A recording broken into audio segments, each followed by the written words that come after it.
Mes parents m'ont traité de l'idiote pendant que ma sœur entrait à l'ENA. À sa soirée, papa a dit qu'elle hériterait de tout, un appartement à 10 000 € à Paris et une Porsche.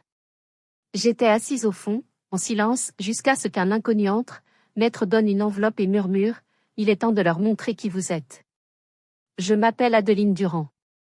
Pendant 15 ans, j'ai été la déception de la famille.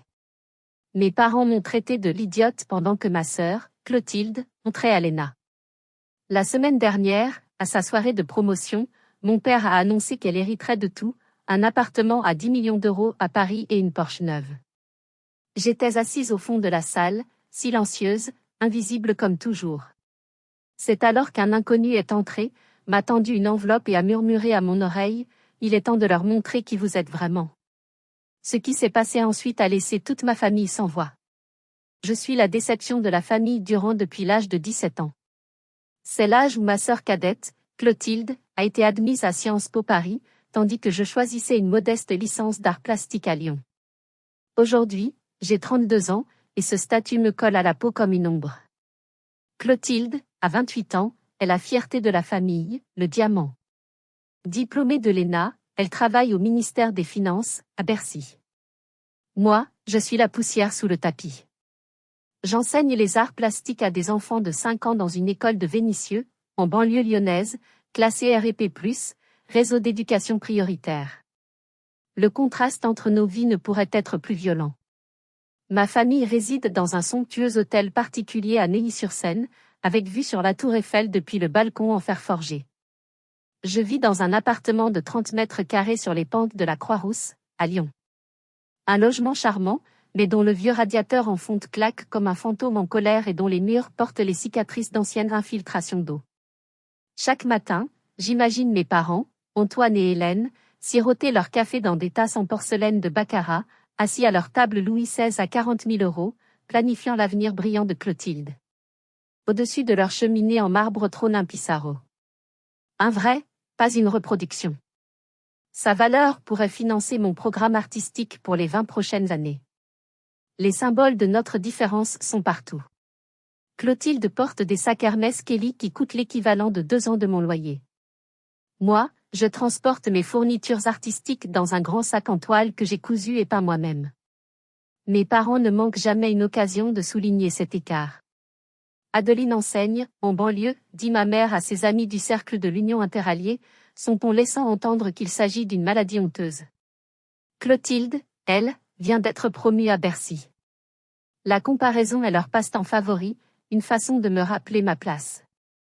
Pendant des années, j'ai accepté cette dynamique. J'ai souri au dîner de famille, j'ai supporté les remarques désobligeantes, j'ai encaissé les comparaisons incessantes. Je le faisais par habitude, par lassitude, et peut-être aussi par amour pour le souvenir de mon grand-père. Il était le seul à m'avoir jamais dit, « Adeline, tu vas changer le monde, mais pas de la manière qu'ils attendent. » Il est mort il y a 10 ans, et avec lui, la seule voix qui me défendait. Je pensais avoir tout vu, tout entendu. Je pensais que leur mépris avait atteint ses limites. Je me trompais. Car le mépris de ma famille ne se contentait plus de mots blessants. La semaine dernière, Clotilde a décidé que même la petite vie que je m'étais construite, loin d'eux, était encore trop belle pour moi. Elle a décidé de me détruire. Avant que je vous raconte les détails de cette soirée qui a tout changé, prenez un moment pour aimer cette vidéo et vous abonner, mais seulement si cette histoire résonne en vous. J'aimerais beaucoup savoir de quelle ville ou de quel pays vous me regardez, et quelle heure il est chez vous en ce moment. Laissez-moi maintenant vous expliquer comment le mépris de ma famille a failli me coûter la seule chose qui comptait pour moi. Je me souviens d'un après-midi, il y a quelques mois.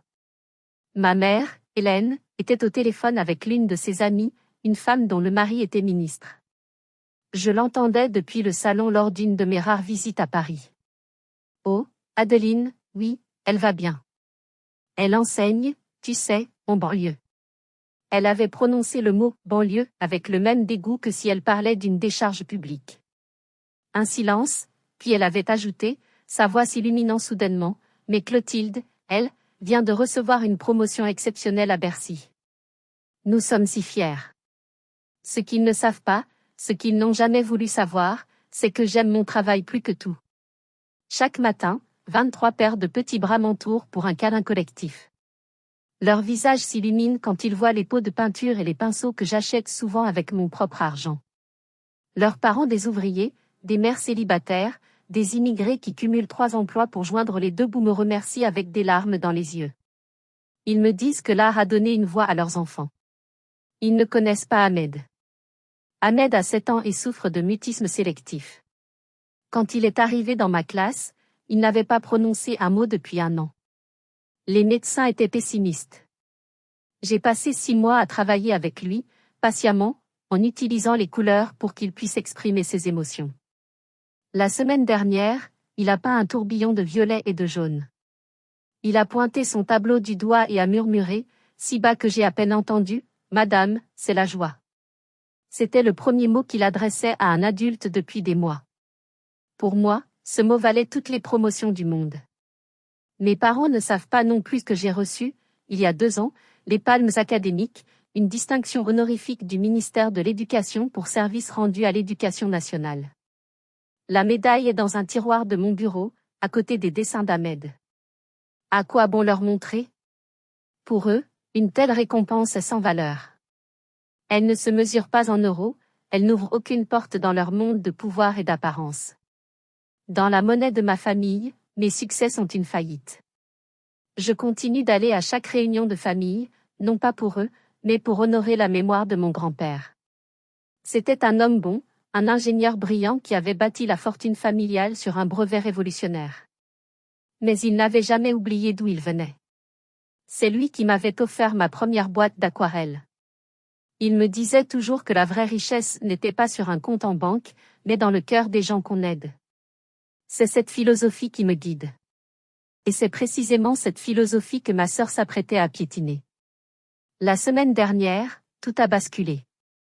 J'ai reçu une lettre recommandée avec accusé de réception. L'en-tête était celui du rectorat de Lyon, l'administration de l'éducation nationale. Mon cœur s'est mis à battre la chamade. On me convoquait pour un entretien disciplinaire suite à une plainte anonyme. Les accusations étaient vagues mais venimeuses, manque de professionnalisme, gestion douteuse des fonds de la coopérative scolaire, et mise en danger psychologique des élèves. J'étais abasourdi. Les fonds douteux?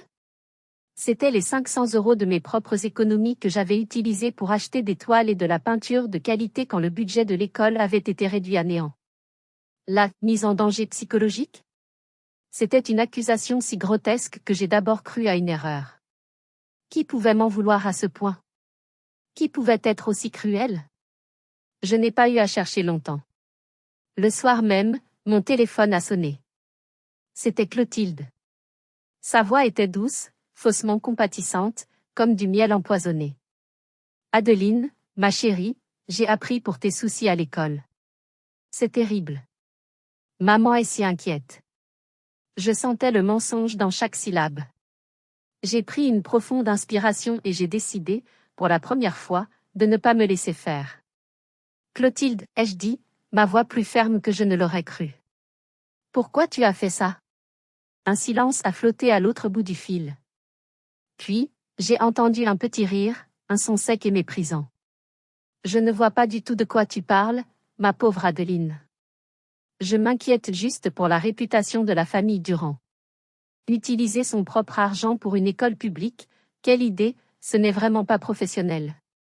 Elle avait repris mes propres mots, ceux de la lettre. C'était elle.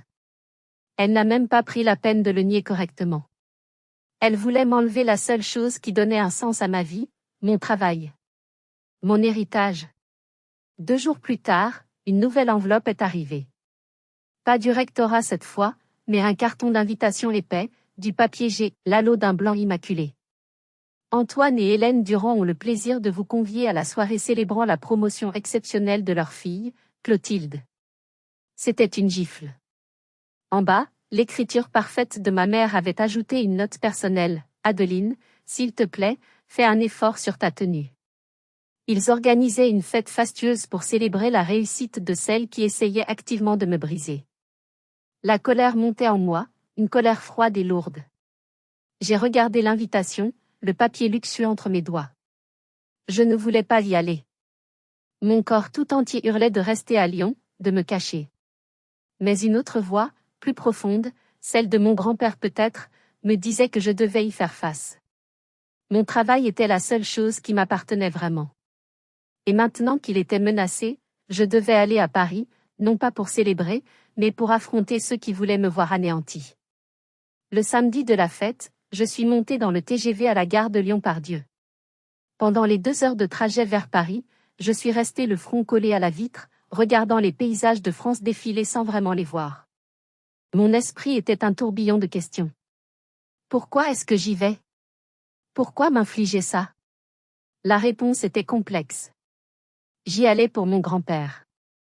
Il avait toujours prôné l'unité de la famille, même quand elle était fracturée. Et puis, il y avait cette petite lueur d'espoir, stupide et tenace, qui refusait de s'éteindre.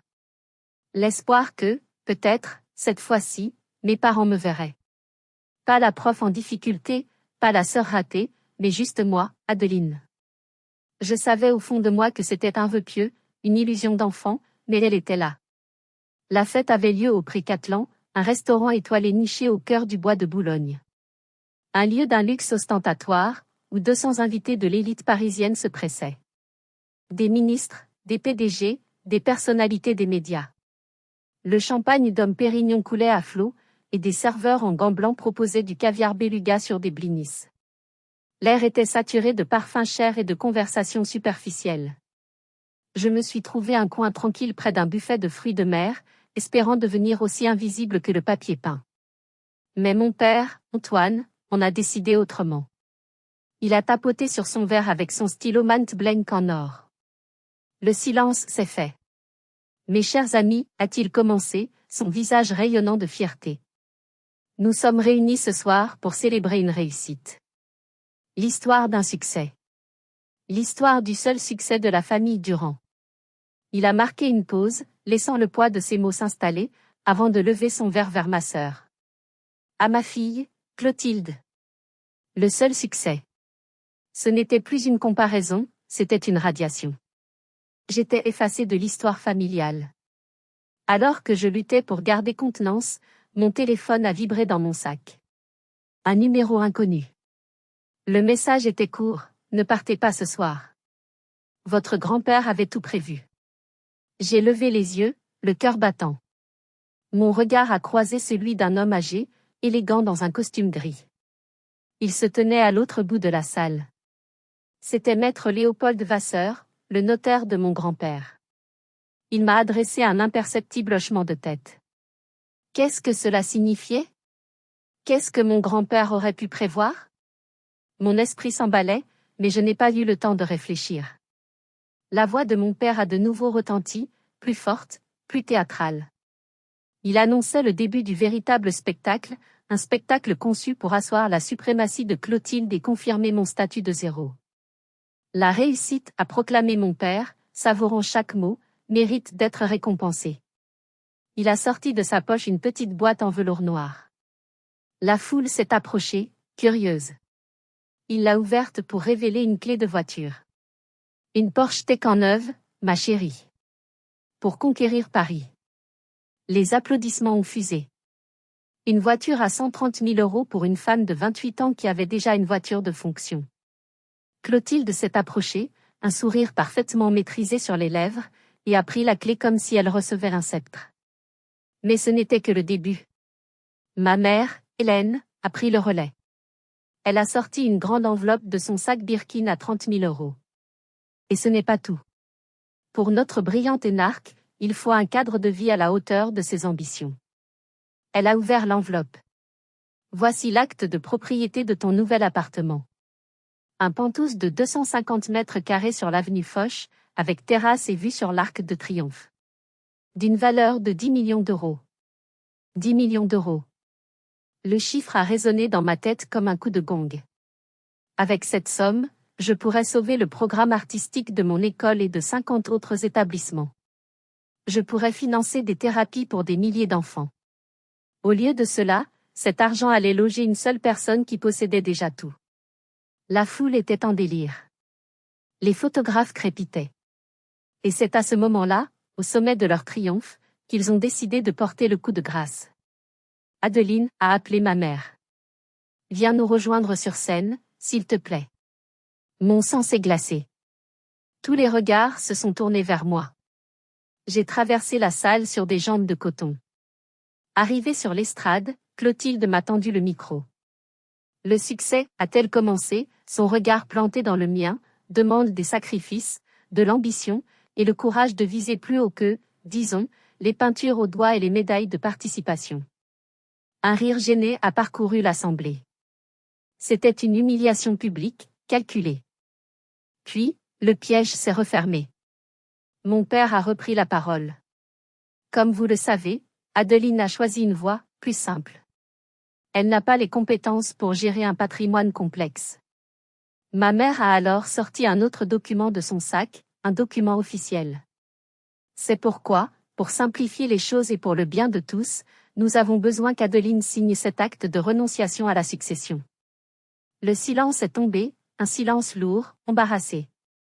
On me demandait, devant 200 personnes, de signer ma propre exclusion, de renoncer légalement à ma place dans la famille. Ne rends pas les choses plus difficiles, ma chérie, m'a murmuré ma mère, en me tendant un stylo. Si vous aviez été à ma place, qu'auriez-vous fait? Auriez-vous signé pour mettre fin à l'humiliation, ou vous seriez-vous battu, même sans espoir? Dites-le-moi dans les commentaires. J'ai regardé le stylo, puis les visages de ma famille, durs et impatients. Ma main a tremblé en s'avançant vers le papier. C'est alors qu'une voix calme mais puissante a traversé la salle. Je vous demande instamment de cesser cette mascarade. Tous les regards se sont tournés vers la source de cette interruption. Maître Léopold Vasseur s'avançait lentement à travers la foule, qui s'écartait sur son passage comme la mer Rouge. À 75 ans passés, il dégageait une autorité naturelle que ni l'argent ni le statut ne pouvaient acheter. Il est monté sur la petite estrade. Je suis maître Vasseur, a-t-il annoncé. Le notaire de feu votre père, monsieur William Durand, pendant 40 ans. Le visage de mon père est devenu livide. Ma mère a failli laisser tomber sa coupe de champagne. C'est une fête privée, a sifflé mon père, essayant de retrouver contenance. Vos affaires peuvent attendre. Au contraire, Antoine, a répondu maître Vasseur, son ton glacial. Elles ne peuvent absolument pas attendre. Surtout au vu de ce que vous êtes en train de faire. La panique a commencé à poindre dans les yeux de mes parents. Mon père a tenté une dernière manœuvre. Sécurité. Raccompagnez ce monsieur à la sortie. Il a également sorti son téléphone, appelant sans doute son propre avocat. Maître Dubois, un jeune loup aux dents longues qui se trouvait parmi les invités, s'est précipité sur scène. Maître Vasseur, vous êtes en violation de propriété privée. Je vous conseille de partir sur le champ. Maître Vasseur n'a même pas jeté un regard à Dubois. Il a sorti de sa mallette en cuir une épaisse liasse de documents, reliés par un ruban bleu, blanc, rouge. Appelez la police si vous le souhaitez, jeune homme, a-t-il dit calmement. Toute entrave à l'exécution d'un testament est un délit pénal. Et je suis ici, ce soir, pour exécuter le vrai testament de monsieur William Durand. Le testament a été lu il y a 10 ans, a hurlé mon père. Un testament a été lu, a corrigé le vieux notaire.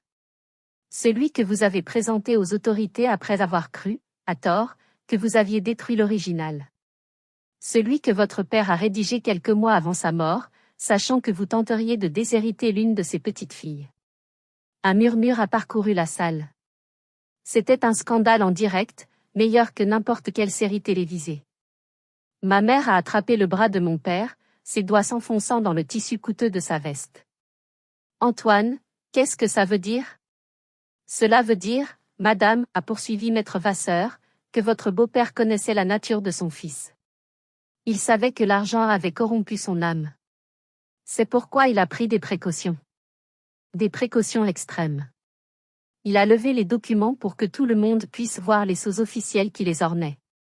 Ce testament annule et remplace toutes les versions antérieures. Et son contenu va quelque peu perturber vos célébrations. L'assurance de mon père s'était évaporée. Il ne restait qu'un homme acculé, son visage rouge de colère et de peur.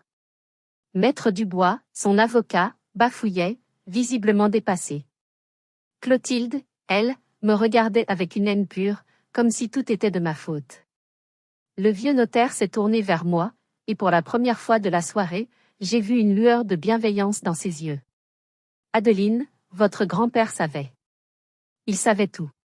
Le silence dans la salle était si total qu'on aurait pu entendre une plume tomber. Maître Vasseur a ouvert sa mallette en cuir. Il savait que ce jour viendrait. Maître Vasseur a posé sa mallette sur le pupitre, à côté de l'acte de renonciation que je devais signer. Adeline, votre grand-père savait pour les récompenses que vous cachiez. Il savait pour les enfants que vous sauviez. Il savait même pour la plainte déposée contre vous la semaine dernière. Si vous avez déjà ressenti cette satisfaction profonde de voir la vérité enfin éclater au grand jour, s'il vous plaît, aimez cette vidéo. Ce qui va suivre est la justice que j'attendais depuis 15 ans. Abonnez-vous pour ne pas manquer la suite. Clotilde, retrouvant un peu de son arrogance, s'est avancée. C'est ridicule. Ce document est un faux. Il n'a aucune valeur légale. Maître Dubois, dites-lui. Maître Dubois, l'avocat de mon père, s'est éclairci la gorge. En effet, un testament aussi tardif peut être contesté pour vice de forme, ou pour abus de faiblesse, peut-être, l'a interrompu Maître Vasseur avec un sourire ironique. J'y ai pensé. C'est pourquoi William a fait les choses dans les règles de l'art. Il a sorti un premier document. Ceci est une expertise psychiatrique, datant de la semaine de la signature du testament, attestant de sa parfaite santé mentale. Signé par le professeur Chevalier, chef de service à la Pitié-Salpêtrière. Puis il en a sorti un autre. Ceci est la liste des témoins présents lors de la signature. Il a fait une pause, balayant la salle du regard.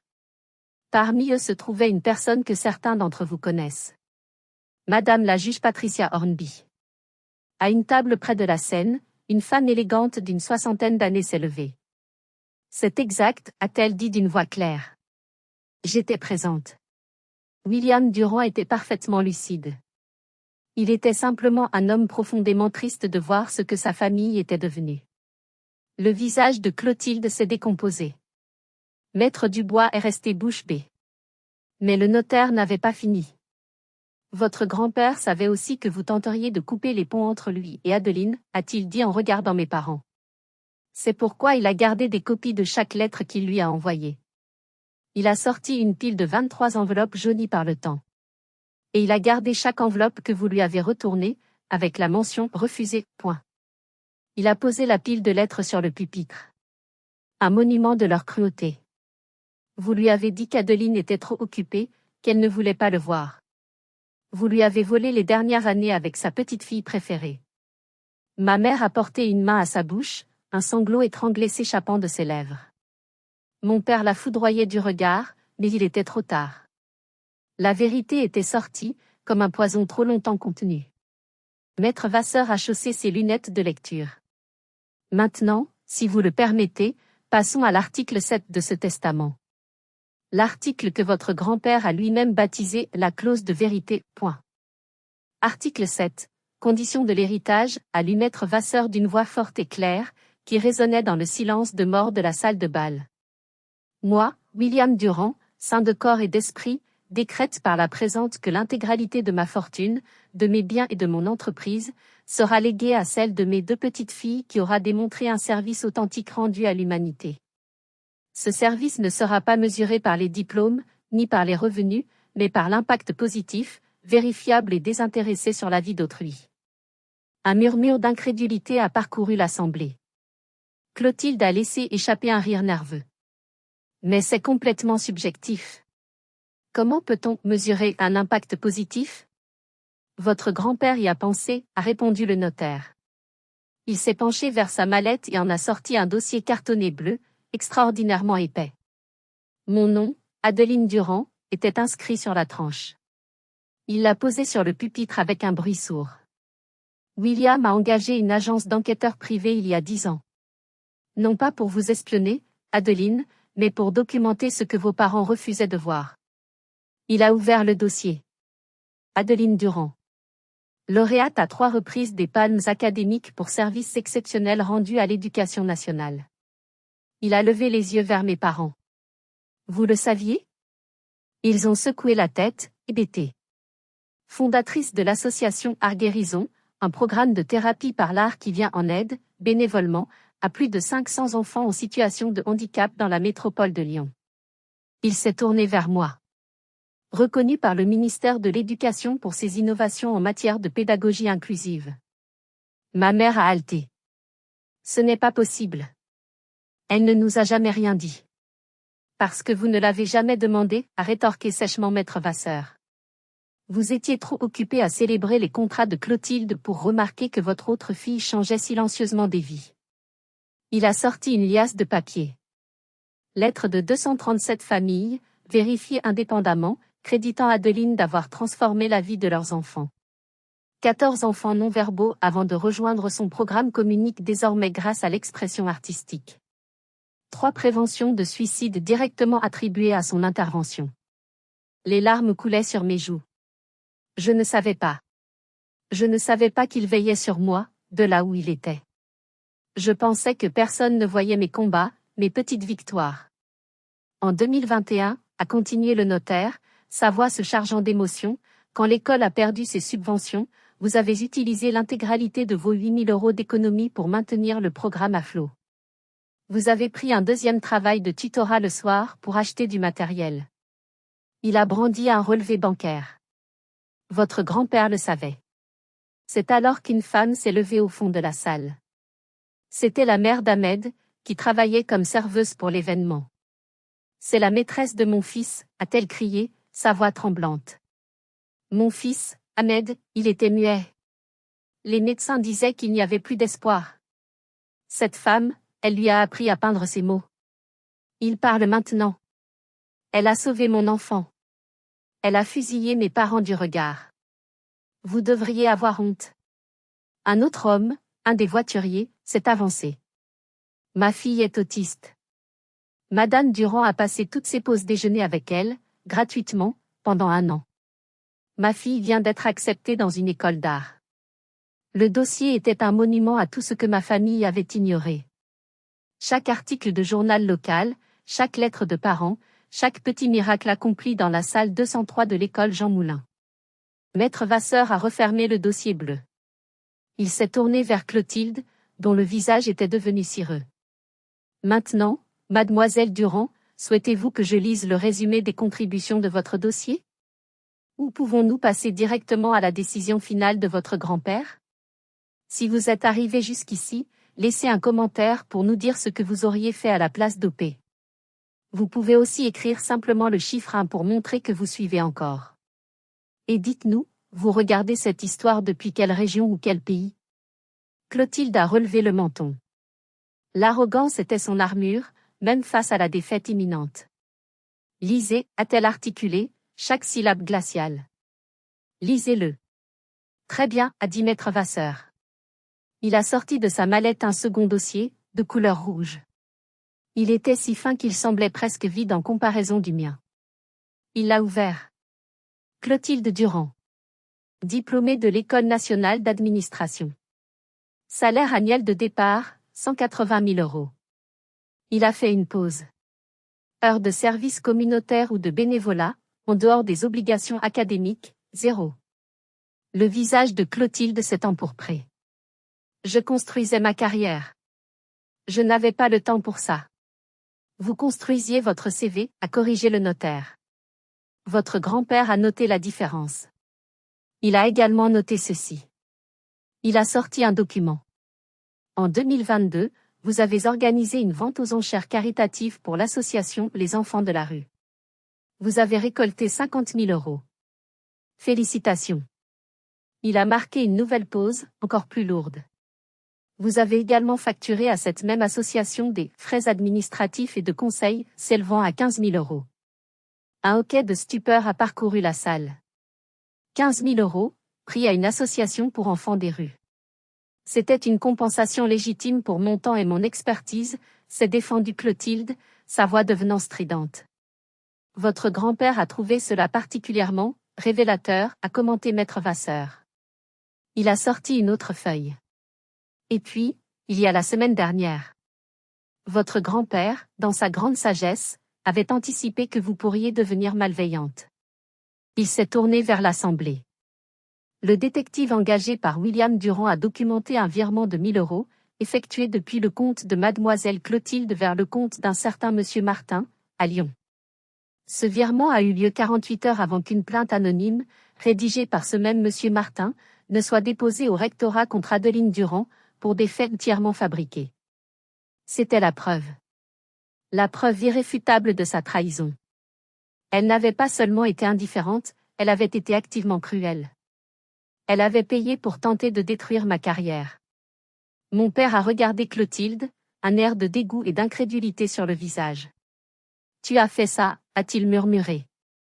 Pour la première fois, il semblait la voir telle qu'elle était, une créature façonnée par leur propre ambition dévorante, vide de toute compassion.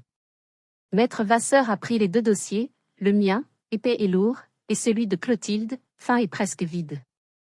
Il les a tenus côte à côte. D'un côté, une petite fille avec des diplômes et des oraux. De l'autre, une petite fille qui a changé des centaines de vies. Il a reposé les dossiers. Le testament de votre grand-père est très clair sur l'identité de l'héritière de l'héritage Durand. Clotilde a crié, un son presque animal. Je contesterai. Je vous traînerai en justice. Cette mascarade ne tiendra pas. Maître Vasseur a souri tristement. Je n'ai pas encore terminé. Votre grand-père était un homme prudent. Il y a un dernier élément. Un codicille qu'il a ajouté à l'article 7. Il l'a appelé la clause d'humilité. Point. Le mot codicille a fait l'effet d'une bombe. Maître Dubois, l'avocat de mon père, est devenu encore plus pâle. Il savait ce que cela signifiait, une modification de dernière minute, souvent pour parer à une situation imprévue. Ou, dans ce cas, une situation entièrement prévue.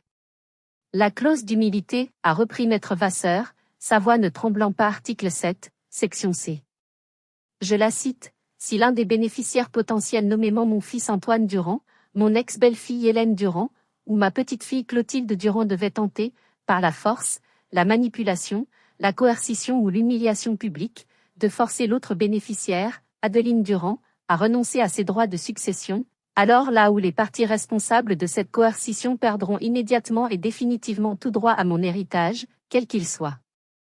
Mes parents se sont figés, comme des statues de sel. Clotilde a ouvert la bouche, mais aucun son n'en est sorti. Mais ce n'est pas tout, a poursuivi le notaire, implacable. Le codicille continue, de plus, si cette tentative de coercition a lieu en public, devant de multiples témoins, alors l'intégralité du patrimoine confisqué estimé à ce jour à 64 millions d'euros sera transférée en totalité et sans délai à la partie lésée, Adeline Durand. Pour assurer son indépendance immédiate, un fonds d'urgence de 15 millions d'euros, distinct du patrimoine principal, sera également débloqué en sa faveur. Un silence de cathédrale s'est abattu sur la salle. 64 millions d'euros. 15 millions d'euros. Les chiffres flottaient dans l'air, irréels, absurdes. Ce soir, a déclaré Maître Vasseur, agissant comme un procureur dans une salle d'audience, Antoine, Hélène et Clotilde Durand ont tenté de forcer Adeline Durand à signer un acte de renonciation à son héritage. Devant 200 témoins. Il a fait un geste vers la foule. Les conditions de la clause d'humilité sont donc pleinement remplies. C'est à ce moment que le photographe de la soirée, un jeune homme que mes parents avaient engagé pour immortaliser leur triomphe, a baissé son appareil. Et tout a été filmé, a-t-il dit d'une voix neutre. Je travaille pour Maître Vasseur. La retransmission en direct a été envoyée au conseiller financier de feu Monsieur Durand il y a 10 minutes. Mon père s'est effondré sur une chaise, le souffle coupé. Ma mère a sorti son téléphone, ses mains tremblantes. Allô? La banque? Quoi? Bloqué? Tous nos comptes. Elle a regardé mon père, les yeux remplis de terreur. Les cartes de crédit ne fonctionnent plus. La Porsche, a gémi Clotilde. Achetée avec les fonds de la succession. Elle sera rendue au concessionnaire lundi, a répondu Maître Vasseur. L'appartement sur l'avenue Foch? Il n'a jamais été à eux pour vous le donner. Il appartient à la succession. Il appartient désormais, comme tout le reste, à Adeline. L'empire qu'ils avaient célébré, la richesse qu'ils avaient affichée, tout cela venait de s'effondrer. Ils n'avaient rien. Pire encore, ils venaient de me donner 64 millions d'euros par leur propre avidité et leur propre cruauté. Mon grand-père n'avait pas seulement été juste, il avait été un stratège diabolique.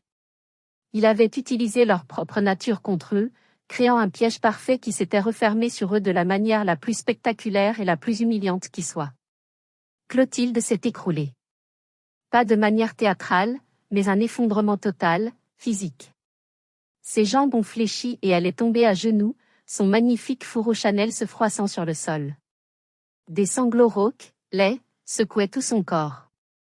Je ne comprends pas, haltait-elle entre deux hoquets. J'ai tout fait correctement, Léna. Bercy, les bonnes écoles, le bon travail. La perfection n'est pas la même chose que la bonté, a dit doucement maître Vasseur. Votre grand-père a écrit à votre sujet. Il a dit, Clotilde a tous les avantages, sauf l'empathie. Toutes les compétences, sauf la gentillesse. Peut-être que tout perdre lui apprendra ce que tout avoir n'a jamais pu lui enseigner. Maître Dubois, l'avocat de mon père, s'est approché de Clotilde, le visage blême. Il lui a murmuré quelque chose à l'oreille, mais dans le silence de la salle, tout le monde a entendu. La fraude à la succession, la plainte calomnieuse. Le ministère des Finances a une clause d'éthique. Vous allez être licencié. Votre carrière est terminée. Cette dernière phrase a été le coup de grâce.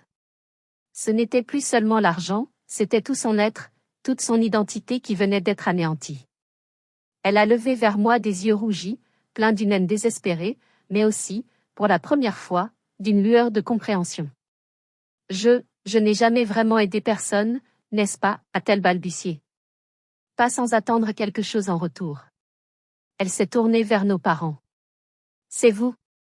C'est vous qui m'avez rendu comme ça. Vous avez applaudi chaque note, chaque diplôme, chaque augmentation, et vous avez ignoré chaque occasion de forger un caractère, une âme. Mon père, le grand PDG, le titan de l'immobilier, s'est levé. Pour la première fois de ma vie, je l'ai vu non pas comme un patriarche, mais comme un homme brisé.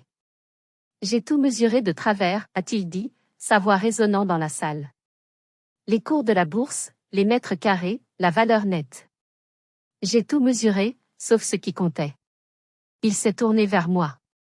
Adeline, tu n'as jamais été la déception. C'est moi. J'ai déçu mon propre père en devenant tout ce qu'il méprisait. Un homme qui connaissait le prix de tout et la valeur de rien. Ma mère s'est levée à son tour, son maquillage parfait ruiné par les larmes. Nous avons encadré la lettre d'admission de Clotilde à l'ENA. Nous l'avons accrochée dans l'entrée. Mais toi, Adeline, tu as des centaines de lettres de famille dont tu as changé la vie, et nous n'en avons jamais lu une seule. Nous n'en avons jamais encadré une seule. Elle a regardé la foule, leurs amis de la haute société qui les regardaient maintenant avec un mélange de pitié et de mépris. Nous avons eu tort. Sur toute la ligne. Une personne s'est mise à applaudir. C'était la mère d'Ahmed. Puis un autre parent. Puis un autre. Pas pour mes parents, mais pour la vérité qui avait enfin été dite. Mon père a regardé maître Vasseur. Il a essayé de me le dire, n'est-ce pas? Toutes ces années. Chaque semaine, a confirmé le notaire. Il disait, Robert, tu construis un monument au néant. Adeline, elle, construit des vies. Tous les regards étaient maintenant tournés vers moi. La déception. L'idiote. La prof de banlieue. Celle qui venait d'hériter de 64 millions d'euros. Le silence était palpable. Ils attendaient ma sentence. Attendaient de voir si j'allais me venger, si j'allais les écraser comme ils avaient essayé de m'écraser. J'ai pris le micro. Ma voix était calme, plus assurée qu'elle ne l'avait jamais été. J'accepte l'héritage, ai-je dit clairement. Dans son intégralité, comme mon grand-père l'a souhaité. Un sanglot a échappé à Clotilde. Mais, ai-je continué, j'accepte aussi sa vision. L'entreprise Durand ne vendra plus de mètres carrés. Elle deviendra la Fondation Durand pour la thérapie par l'art et l'éducation prioritaire. Point. Un murmure de surprise a parcouru la salle. Les immeubles abriteront des programmes, pas des profits. L'argent financera des enseignants, pas des OPA. Je me suis tournée vers Clotilde, toujours à genoux sur le sol. Tu veux apprendre à servir les autres? Tu commenceras lundi. Au SMIC. Tu nettoieras les salles de classe à Vénissieux. Tu aideras les enfants les plus difficiles, ceux qui crient, qui mordent, qui jettent de la peinture. Tu nettoieras leurs dégâts et tu célébreras leurs plus petites victoires. Tu apprendras que le progrès ne se mesure pas en pourcentage, mais en sourire. Elle a levé la tête, les yeux écarquillés. Oui, a-t-elle chuchoté. Oui. N'importe quoi. 2 ans, ai-je dit fermement.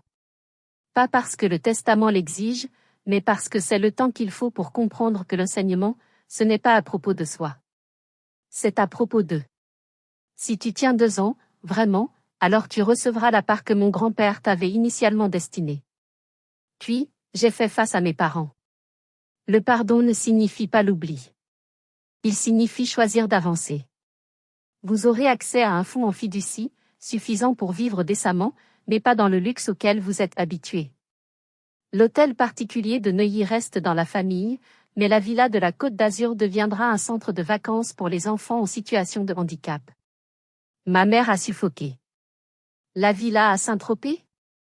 C'était son joyau. Mon grand-père l'a mentionné spécifiquement dans une lettre, ai-je menti à moitié. Il disait qu'elle devrait résonner des rires d'enfants, pas du bruit des cocktails. Maître Vasseur a souri. Votre grand-père avait prédit cela aussi. Il a écrit, Adeline sera pleine de grâce, même dans la victoire. Ce n'est pas une victoire, ai-je corrigé. C'est une restauration. Une justice. Et la justice inclut la réhabilitation. J'ai regardé la foule, l'élite qui avait assisté à mon humiliation. La Fondation Durand recrutera. Pas pour des postes de prestige, mais pour un travail de terrain. Si certains d'entre vous sont intéressés par un vrai service, ils peuvent contacter Maître Vasseur. Enfin, Clotilde a murmuré, tu avais dit que tu avais une condition, toi aussi. J'ai souri. Ma condition est simple. Une thérapie familiale. Nous tous. 1 fois par semaine, pendant 1 an. Nous allons réapprendre à être une famille. Une famille qui mesure la valeur correctement. Mes parents ont acquiescé immédiatement. Clotilde a hoché la tête. Votre grand-père serait fier, a dit doucement le notaire. Je savais qu'il avait raison. Ce n'était pas la fin. C'était le début. Le début d'une reconstruction. 6 mois ont passé. La Fondation Durand vient en aide à plus de 2000 enfants dans toute la France. La villa sur la Côte d'Azur, notre ancienne maison de vacances, a accueilli son premier camp d'été. 40 enfants qui n'avaient jamais vu la mer ont construit des châteaux de sable sur la même plage où Clotilde et moi nous disputions pour des jouets. La salle de bal du Pré-Catlan, théâtre de mon humiliation, est maintenant louée chaque week-end pour des ateliers d'art gratuits pour les enfants des quartiers populaires de Paris. Clotilde a tenu bon. Le premier mois a été un enfer pour elle. Le deuxième mois l'a brisé. Un jour, Ahmed, le petit garçon qui souffrait de mutisme, a eu une crise et a jeté un pot de peinture violette sur son unique tailleur propre. Elle s'est réfugiée en pleurant dans le placard à balai. Je l'ai trouvée là, couverte de peinture, et pour la première fois depuis des années, elle a ri. Un vrai rire. Il m'a dit, a-t-elle reniflé en riant, le violet, c'est le son du bonheur, point. Aujourd'hui, elle dirige notre programme d'art sensoriel. Elle est brillante. Son cerveau d'énarque, enfin au service de quelque chose de significatif. Son salaire est de 43 000 € par an. Elle conduit une vieille Renault Clio. Elle n'a jamais été aussi heureuse. Mes parents sont bénévoles à la fondation tous les mercredis. Mon père lit des histoires, ma mère aide à nettoyer les pinceaux. La semaine dernière, un enfant a laissé des empreintes de mains pleines de peinture sur le chemisier en soie de ma mère. Elle les a gardées toute la journée, comme des médailles. Quant à moi, j'enseigne toujours à l'école Jean Moulin, à Vénissieux. Même salle de classe, mêmes enfants, même salaire de l'éducation nationale. La seule différence, c'est que maintenant, grâce à la fondation, je peux acheter toutes les fournitures dont nous avons besoin. Chaque enfant a son propre chevalet, sa propre palette, sa propre chance de montrer au monde sa lumière intérieure. Mon grand-père ne m'a pas laissé de l'argent. Il m'a laissé les moyens de multiplier la compassion. Le testament n'était pas une punition, c'était un alignement. Il a mis les ressources entre les mains de quelqu'un qui les utiliserait pour les autres. Dans une de ses lettres, il avait écrit « Adeline, tu repeins le monde en plus beau, un enfant à la fois. Un jour, je m'assurerai que tu aies toutes les couleurs dont tu as besoin. » Il a tenu sa promesse. L'argent n'est que du papier et des chiffres jusqu'à ce qu'on le transforme en vie changée. C'est le véritable héritage. Pas une fortune, mais un but pour cette fortune. Si cette histoire vous a rappelé que votre valeur n'est pas déterminée par l'opinion des autres, s'il vous plaît, partagez-la avec quelqu'un qui a besoin de l'entendre aujourd'hui. Abonnez-vous pour plus d'histoires sur la justice silencieuse et le pouvoir de la patience. Et commentez ci-dessous, avez-vous déjà été sous-évalué par ceux qui auraient dû voir votre vraie valeur? Rappelez-vous, parfois, la personne la plus silencieuse dans la pièce est en réalité la plus forte.